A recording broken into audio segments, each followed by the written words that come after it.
تو میرے بھائی و بزرگوں، میں نے ایک حدیث پڑھی تھی، اللہ کے نبی جناب محمد رسول اللہ صلی اللہ علیہ وسلم نے فرمایا، خیرکم من تعلم القرآن وعلمہ، تم میں سب سے اچھا انسان وہ ہے جو قرآن پڑھتا ہے اور قرآن پڑھاتا ہے۔ اصل میں اللہ کے نبی صلی اللہ علیہ وسلم نے موقع سے الگ الگ چیز کی اہمیت بتلانے کے لیے اس چیز کو خاص طور پر بیان فرمایا۔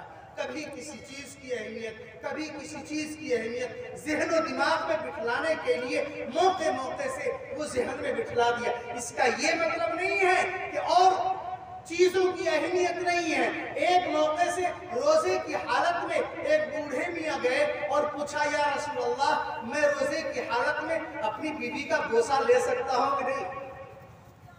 روزے کی حالت میں اپنی بیوی کا بوسہ لے سکتا ہوں کہ نہیں؟ اللہ کے رسول صلی اللہ علیہ وسلم نے فرمایا، ہاں آپ کے لیے اجازت ہے، آپ بوسہ لے سکتے ہیں۔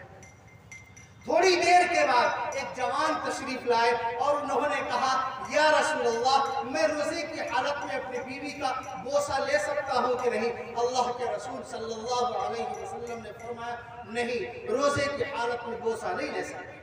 اب صحابہ کرام پریشان، کنفیوز ہو گئے، شک میں مبتلا ہو گئے کہ یا رسول اللہ یہ کیا ماجرا ہے؟ اس کو آپ نے منع کر دیا، ان کو آپ نے اجازت دے دی۔ اللہ کے رسول صلی اللہ علیہ وسلم نے فرمایا، وہ بوڑھا ریٹائر ہو چکا ہے، وہاں پر روزے پر کوئی خطرہ نہیں ہے، وہ بوسہ لے بھی لے گا تو روزہ ان کا خطرے میں مبتلا نہیں ہوگا، لیکن یہ نوجوان ہے، ابھی یہ بوسہ لے گا تو پھر بوسہ لیتے لیتے یہ اپنا روزہ ہی برباد کر لے گا، اس لیے ہم نے ان کو منع کیا اور ان کو اجازت دے دی۔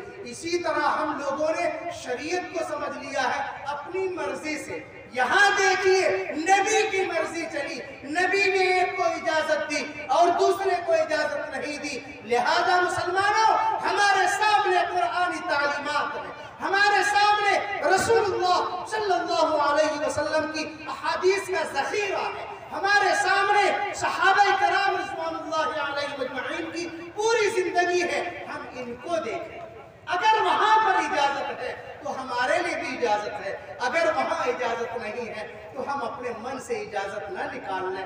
ہم تو تلاش کرتے رہتے ہیں کہ اس نے یہ کیا، ان کو آپ منع نہیں کرتے، اس نے کیا، ان کو آپ نے منع نہیں کیا، ہم کو کیوں منع کرتے ہیں؟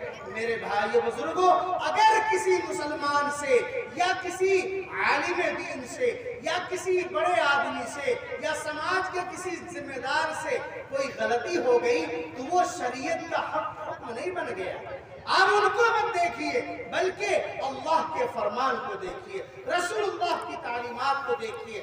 آپ مدرسے میں آئیے، یہاں پر علم حاصل کیجئے، سیکھیے اور قرآن کو اپنے دل میں جگہ دیجئے، تب آپ کی زندگی کے اندر نور آئے گا۔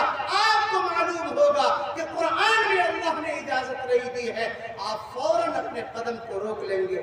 لیکن اگر آپ کے دل میں شک ہے، آپ کا ایمان ڈگمگاہٹ کا شکار ہے، تو پھر آپ کہاں کون سی حرکت کر بیٹھیں گے۔ اللہ حفاظت فرمائے۔